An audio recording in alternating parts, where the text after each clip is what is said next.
At yun nga po no mga kabayan, pakinggan nga po natin. Ito po ang paliwanag ni Attorney Harry Roque.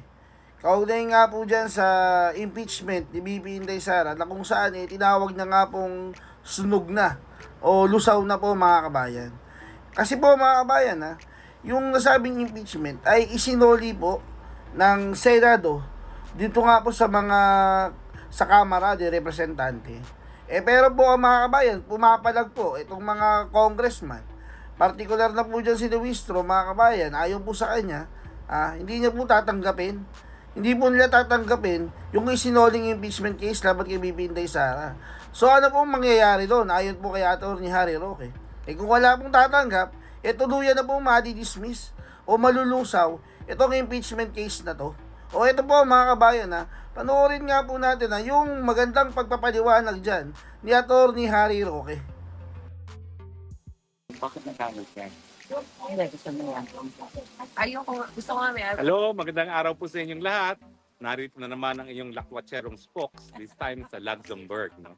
Ilang oras lang po kami dito, babalik kami, susubukan namin abutan yung ulat ni Ma'am Hanilet dun sa kanyang bisita ngayong araw. Papasok po si Ma'am Hanilet ng mga around 2:30 at lalabas siya ng mga around 4 o'clock. Pero ano pong pag-usapan natin ngayon?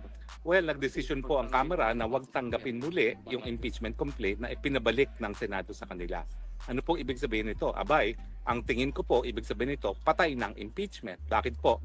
Well, unang-una, para mabuhay po yung impeachment na yan, kinakailangan sumunod ang Kamara dun sa sinabi ng mga senador sa 19th Congress. At ang pag-uutos ng impeachment court na gaya na aking sinabi nung nakaraan kong vlog, kapag ang desisyon na ginawa ng impeachment court, walang kahit sinong mga po pwedeng maghimasok. So sa tingin ko, pati Korte Suprema ay hindi po pwedeng maghimasok sa ganyang desisyon. No?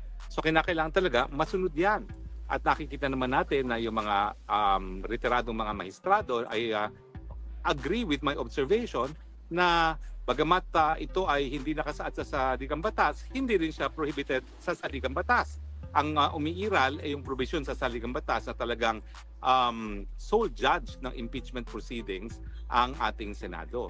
So sa akin, pag hindi sumunod ng Kamara Representante at hindi niya tinanggap yung impeachment complaint at hindi siya nagpahiwatig na handa silang ilitis na ang kaso pagdating ng 20th Congress, patay na po ang impeachment complaint. Pero bukod po doon, meron talaga mga issue, no?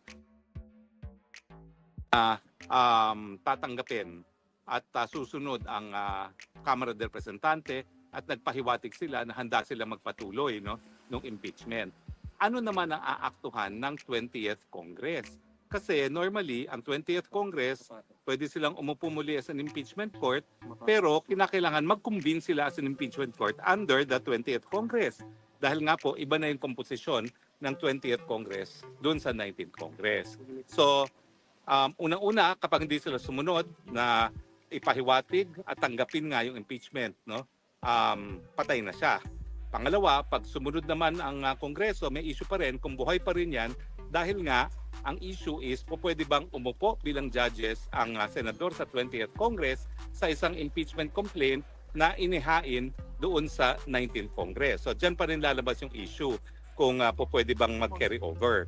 Now, again, whether or not yung desisyon ng Senado, if oo or hindi, ay pwedeng mag-review ang Korte Suprema, nakasalalay po yan kung yung desisyon nila ay gagawin bilang isang impeachment court o hindi. Kapag ginawa yan bilang isang impeachment court at nag-decision sila na walang jurisdiction ng 20th Congress, sa tingin ko po mahihirapan ng Korte Suprema na maghimasok. Kasi sole judge nga po ang ang Senado pagdating sa impeachment trials. Now, ang pagkakaiba nga po ng desisyon ng Francisco kung saan naghimasok ang Korte Suprema ay dahil ang kinuwestiyon namin doon sa kaso ng Francisco ay hindi naman po ang aksyon ng impeachment court. Ang kinuwestiyon namin ay yung aksyon lamang ng mga prosecutors.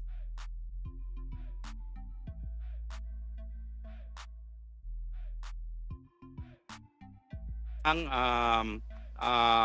naghain ng sorry po, may tumatawag sana wag nang tumawag uli dahil pinatayan ko na siya.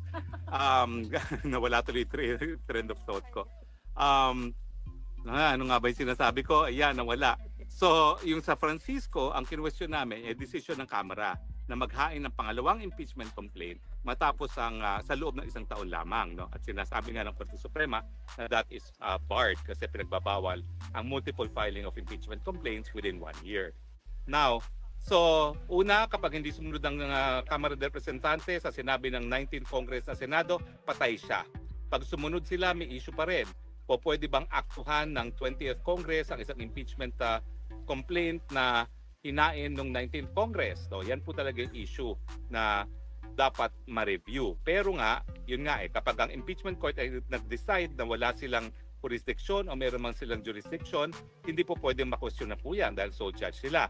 Pero kapag ang Senado ay nagdesisyon bilang isang Senado, kung dapat ba sila mag-convene pa as an impeachment court, kasi po pwede naman na yung decision to convene as an impeachment court will be voted upon by the Senate, then yung decision ng Senado po pwedeng reviewin dahil nga po dun sa provision sa saligang batas na lahat ng akto ng mga ahensya ng gobyerno ay po pwedeng mapawalang bisa kung ito ay labag or sumusobra sa jurisdiksyon ng ahensyang yan. Yung po malinaw po ako yung decision whether not to convert into an impeachment court sa 20th Congress, yun ang po pwedeng ma-review ng Korte Suprema. Pero pag sila ay nag-transform na as an impeachment court at hindi na napigilan ito ng Korte Suprema, sa tingin ko, hindi na po pwede maghimasok ang Korte Suprema. So, ang tingin ko po, by and large, yung hindi pagtanggap ng Kamara de Representante ay pabor kay Vice President. Kasi yung mga kondisyon na sinet ng Senado ay mga kondisyon para nga makapagpatuloy ang paglilitis. At kapag hindi sila sumunod, dedo na, no? Finito. Now, tingin ko ang intention din talaga ng mga senador, kaya sila binalik yan, para magkaroon ng pagkakataon ang ehekutibo, ang presidente na pag-isipan kung talagang gusto nilang ituloy itong laban nito. Ang mensahe po ay malinaw, no? Madudurog ang ehekutibo si Marcos Jr. kung itutuloy itong impeachment trial neto. Unang-una, 18 ang bumoto para ibalik ito sa Kamara de Representante. Malinaw na sinyales na sa 19th Congress, wala talagang numero ang Malacanang. Now, meron bang numero sa 20th Congress? Well, sa tingin ko nga, dahil ni isang PFP, wala namang napanalo ang administrasyon, lalong walang numero sa 20th Congress. At siyempre, alam mo naman, bukod sa pera at bukod sa kasikatan, alam naman ng mga senador ang pulso ng bayan. At tingin ko, malinaw na malinaw sa kanila na wala na talagang suporta ang impeachment. At kung sila magpapatuloy, parang mangyayari sa kanila ay nangyari sa 19th Congress sa ilalim ng Tambaluslos. Ito yung hindi pinaniniwalaan at hindi pinaka-approve na ahensya ng gobyerno. So, ang aking fearless forecast gagawa rin ng paraan ng mga senador na wag na ituloy. At kasama yan sa kanilang katungkulan. Alam naman natin na itong impeachment ay isang political exercise, no? So, yung whether or not to continue with it, whether or not kung magpapatuloy ang trial na yan, ay decision din ng mga senador kasi sila ay policy makers. At kung sa tingin nila na masama ang patuloy na pagkakahati-ate sa pamamagitan ng impeachment trial na yan, dapat respetuhin natin yan. Dahil kaya nga ibinigay ang katungkulan para maging sole judge sa lahat ng impeachment complaints ang Senado ay dahil sila magdedesisyon hindi lang sang-ayon sa batas, kundi sang-ayon sa anong pinakamabuti sa interes ng taong bayan. Huwag natin kakalimutan yan. No? First and foremost, ang ating senador ay policy makers. So yung decision nila whether not to continue with the trial, ang tingin ko ay kasama sa kanilang katungkulan na itaguyod kung yung pulisiya na sa tingin nila ay nakakabuti para sa bayan. Now, ano naman ang masasabi ko doon sa mga umiiyak na kasi kwanto nagkaroon ng paglabag sa saligang batas sa pagre-remand? Well, magdemanda kayo. Tignan natin. Ayaw niyong maniwala dun sa aking paninindigan na ang desisyon ng impeachment court ay hindi dapat reviewin ng kahit sino dahil sila ay sole judge. So kung kayo ay hindi sang-ayon, matagal pa naman ang pagbubukas ng 20th Congress. Sa July pa yan. Magdemanda kayo kaysa ngawa kayo ng gawa.